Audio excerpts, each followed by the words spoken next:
Hello guys and welcome back. Today I'm here with my model Martina and we're going to show you how to create this gorgeous neutral makeup look. Before we dive into the tutorial, I have a small favor to ask. If you have been enjoying watching my videos, then I want you to pause here, hit that subscribe button if you are still not subscribed to my channel, like and leave a comment underneath this video so I know that you have been with me and you have been enjoying watching my video tutorials. This little gesture from your side will massively help me and my channel to be exposed to wider audience so more people can find me and join my little community.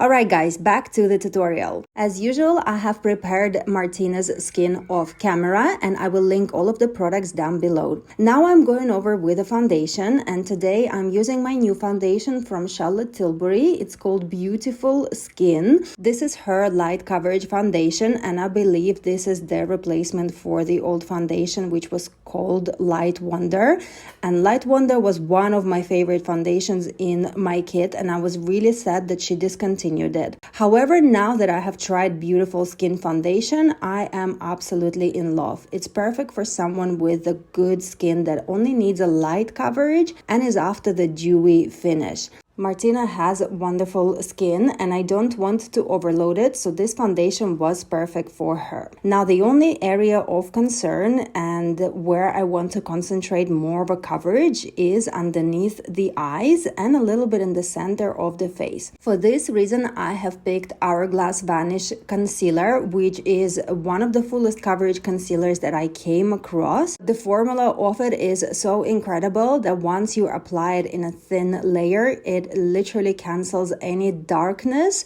and it doesn't dry out and it doesn't feel cakey on the skin. This is why it's a staple product in my kit and I actually reach out for it quite often. And with whatever was left on the brush, I'm lightly dabbing the residue of the product in the middle of the face and a little bit around the nose area to lightly brighten these areas as well. And as usual, with a wet beauty blender, I then follow up to push the product further into the skin. Next, I'm defining cheekbones and contours of the face using Charlotte's Hollywood Contour Wand, which is always out of stock and is so hard to repurchase. I don't know why they just don't produce more or don't get more in stock, as it seems to be such a popular product. And of course, there is a reason for that, as it is such a wonderful formula. It is so easy to apply and it blends into every foundation seamlessly. A few tips I can give you here is not to use the product directly from the sponge, as it can get quite messy, but rather put it on the back of your hand first and then apply it with the patting motions so you don't disturb the foundation underneath.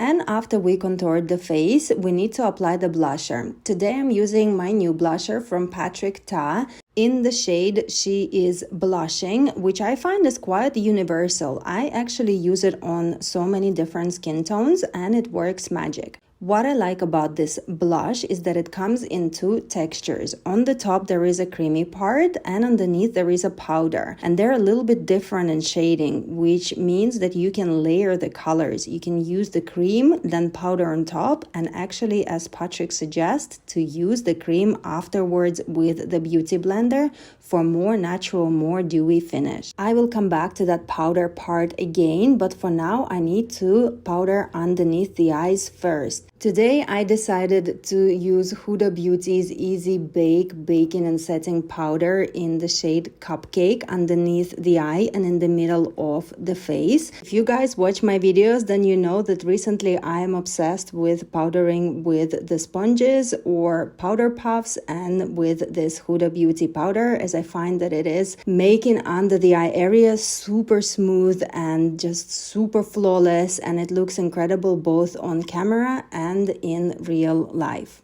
Now that I have powdered all of the face, I can go over with the powder bronzer and intensify all of the contours of the face.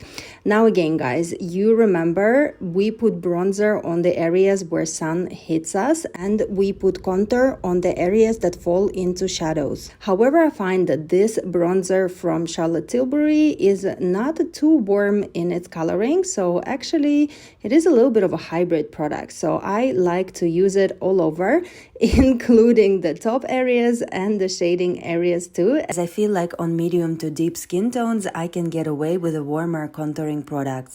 And I'm also layering this bronzing powder all over the eyelid as my first wash of color before the eyeshadow.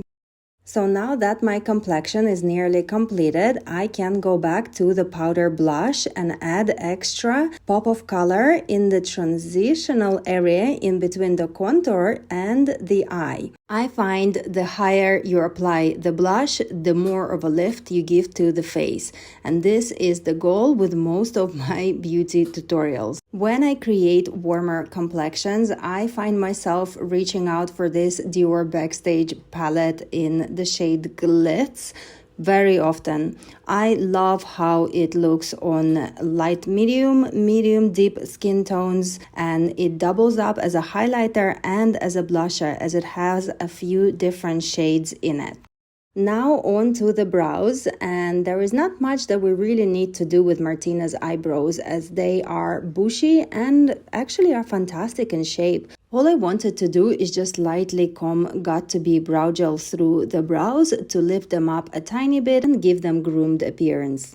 Right guys, now on to the gem in my kit, a fancy eyeshadow palette from the brand Limbos. I am just obsessed with its packaging. And you know guys, I am a sucker for a good package, especially if the product also tops up the quality. And I find that these eyeshadows from Limbos, which are by the way a first eyeshadow release from the brand, they are very nice and very creamy in its texture. As you can see, they're also pigmented as I'm applying such an intense color shade with a very soft fluffy brush, but you already can see the color. I also found that the color fallout is minimal, which is always fantastic as we do not like eyeshadows that fall out and cause us issues later in the makeup application. But I find that these formulas are actually really easy to use and are easy to blend. I have applied the soft shading all over the eyelid and blended it towards the temples. And I also applied a deeper brown shade in the lash line on the lower lash, which has defined Martina's eyes even more. I've also popped some individual lashes, as you can see, and I'm trying to disguise the little area where they join the eyelid and where the glue can be visible, also by applying a slightly deeper shading just in the area of the base of the lash where they join the skin. This is a fantastic trick if you find that after you have applied the false lashes, you can see the glue peeking through. And to finish off the eye makeup, inside the waterline, I have popped Charlotte's Eye Cheat, and this has opened up the eye and also made it a little bit brighter. So this is pretty much it for the eyes. Now moving on to the lips. For the lips, I chose the liner from Anastasia Beverly Hills in the shade Raisin, which was a shade darker than Martina's natural lip line. And to play further on the contrast of the warm shades on the eyes and the colder shades on the lips, for the lips, I also chose Anastasia's lipstick in the color Blush Brown, which is kind of a deeper shade of a dusky rose tone. And as a natural beauty lover, I am always obsessed over the freckles, beauty spots, beauty marks, and today is no exception. Martina has abundance of stunning beauty marks that are scattered all over the skin, and I didn't want to hide them. In fact, I wanted to show the uniqueness, and I went in with the brown gel liner from Bobbi Brown and manually emphasized on the beauty spots so they come through on camera. And I'm absolutely in love how this has turned out. For the body, today I chose one of my favorite body highlighters from Charlotte Tilbury. This one is the Model Body. You know guys, I love it and I use it often. I find that its color and texture is so universal and it suits a wide variety of skin tones from light medium to medium deep. And I decided to go a step further this time and have applied Carolina Herrera's highlighter over the highest points of the collarbones that reflect the light the most. And you can see that the skin looks phenomenal.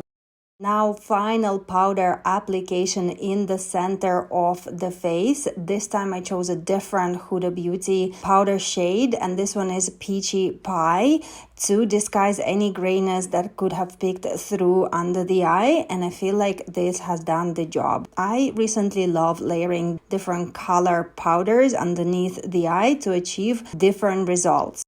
So here you go, guys. This is our completed look, a little before and after for you. As you can see, you don't really need heaps and heaps of heavy eyeshadows in order to look fresh and trendy. And I feel like nowadays, we're stepping away from super heavy looks into something that looks more fresh and more modern. And if I'm honest, even for myself, I find myself reaching out for a very light coverage foundation, a good mascara, and a really good defined lip often. I am looking forward to hearing your comments on this look, and as you remember, guys, requests are welcome. So if you want me to create something that will be useful for you, don't hesitate, leave a comment underneath and I will be sure to reply. Thank you for watching, and I see you on my next one.